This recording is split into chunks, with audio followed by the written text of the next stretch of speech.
RL अड्डा में आप सभी का स्वागत है। आज की वीडियो में हम आपके लिए लेकर आए हैं दहेज प्रतिषेध अधिनियम 1961 के कुछ महत्वपूर्ण बहुविकल्पीय प्रश्न।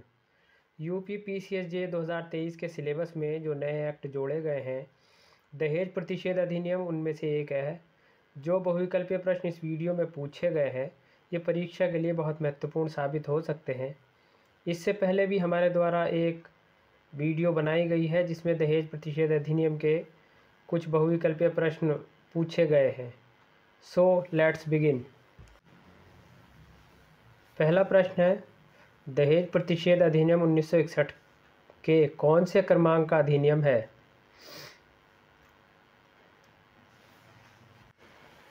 ऑप्शन है 25, 28, 32 या 46।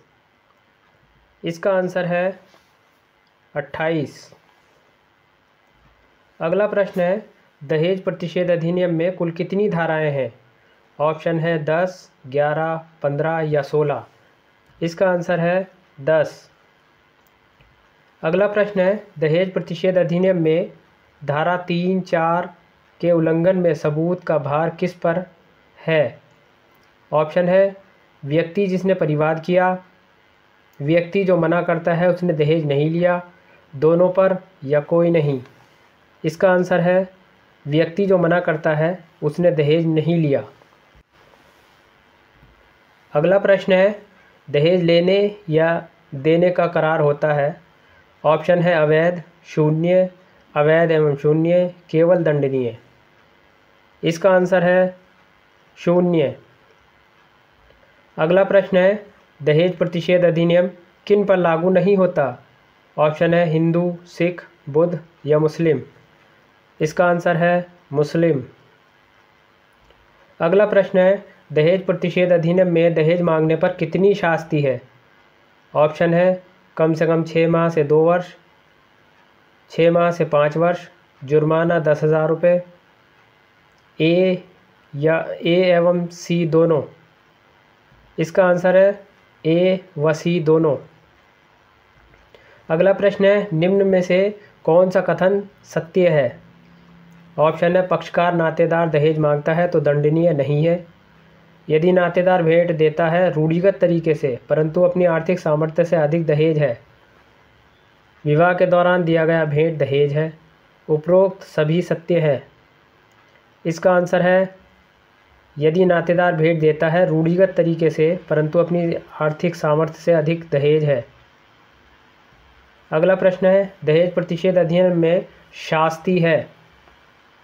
ऑप्शन है केवल देने पर, केवल लेने पर, लेने या देने पर या उपरोक्त सभी। इसका आंसर है लेने या देने पर। अगला प्रश्न है, कोई विज्ञापन पर पाबंद लगाया है फिर भी दहेज के लिए दिया जाता है तो उसके लिए शास्ति होगी। ऑप्शन है 6 माह से 5 वर्ष, 6 माह से 3 वर्ष, 6 माह से 2 वर्ष, 6 माह से 6 वर्ष। इसका आंसर है 6 माह से 5 वर्ष। अगला प्रश्न है, दहेज प्रतिषेध अधिनियम में दहेज लेना या देने के लिए किस धारा में शास्ति बताई गई है?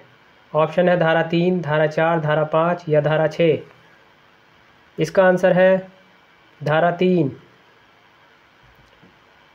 अगला प्रश्न है, दहेज किसके द्वारा दिया जा सकता है? ऑप्शन है केवल वधू पक्ष, केवल वर पक्ष, दोनों पक्षकार में से कोई भी या केवल वर पक्ष।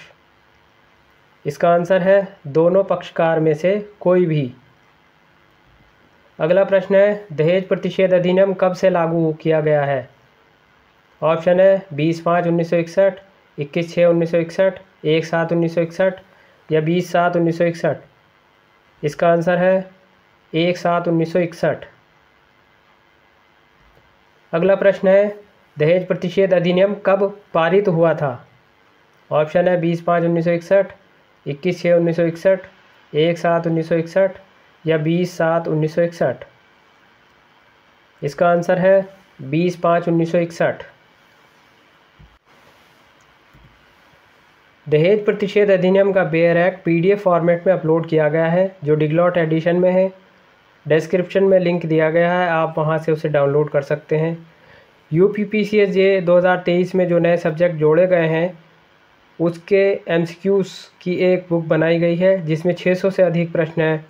अगर आप इसे लेना चाहते हैं तो हमारे नंबर पर कॉल कर सकते हैं या कमेंट में लिख सकते हैं।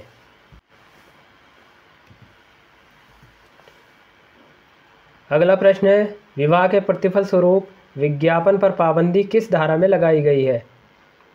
ऑप्शन है 3 में, 4 में, 4K में या 5 में। इसका आंसर है 4K में। अगला प्रश्न है, दहेज देना या लेने का करार शून्य होता है।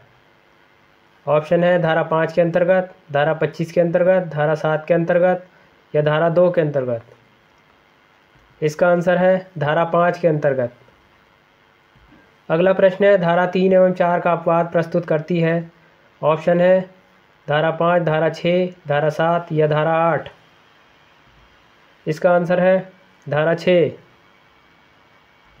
अगला प्रश्न है, दहेज की संपत्ति किसी व्यक्ति के पास है, उसे स्त्री को अंतरित किया जाना है, उसे अंतरित करने की अवधि है। ऑप्शन है 3 मास, 6 मास, 1 मास या 2 मास। इसका आंसर है 3 मास। अगला प्रश्न है, संपत्ति का न्यासी विहित अवधि के भीतर स्त्री को संपत्ति अंतरित नहीं करता है तो वह दंडनीय होगा। ऑप्शन है केवल 6 मास के कारावास से, केवल 3 मास के कारावास से, कम से कम 6 मास के कारावास से या 5,000 रुपये जुर्माने से या दोनों से या उपरोक्त में से कोई नहीं।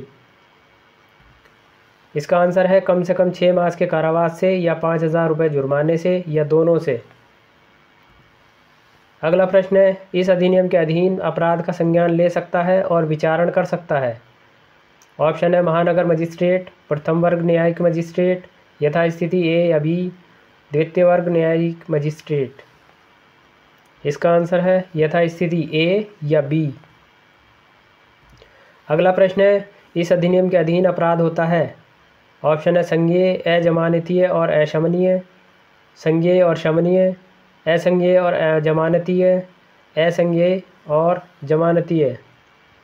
इसका आंसर है संज्ञेय, अजमानतीय और अशमनीय। अगला प्रश्न है, दहेज प्रतिषेध अधिनियम के अंतर्गत अपराध को संज्ञेय और अशमनीय बनाया गया है।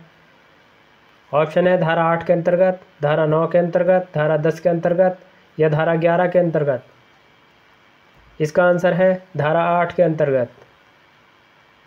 अगला प्रश्न है, इस अधिनियम के अंतर्गत नियम बना सकती है। ऑप्शन है केंद्र सरकार, राज्य सरकार, A एवं B दोनों या न्यायालय। इसका आंसर है C, A एवं B दोनों। अगला प्रश्न है, दहेज का पत्नी और उसके वारिसों के फ़ायदे के लिए हो सकता है, कहा गया है। इसका ऑप्शन है धारा 6 के अंतर्गत, धारा 7 के अंतर्गत, धारा 8 के अंतर्गत या धारा 9 के अंतर्गत। इसका आंसर है धारा 6 के अंतर्गत। अगला प्रश्न है, जब तक संपत्ति स्त्री को अंतरित नहीं कर दी जाती तब तक संपत्ति का धारक होता है।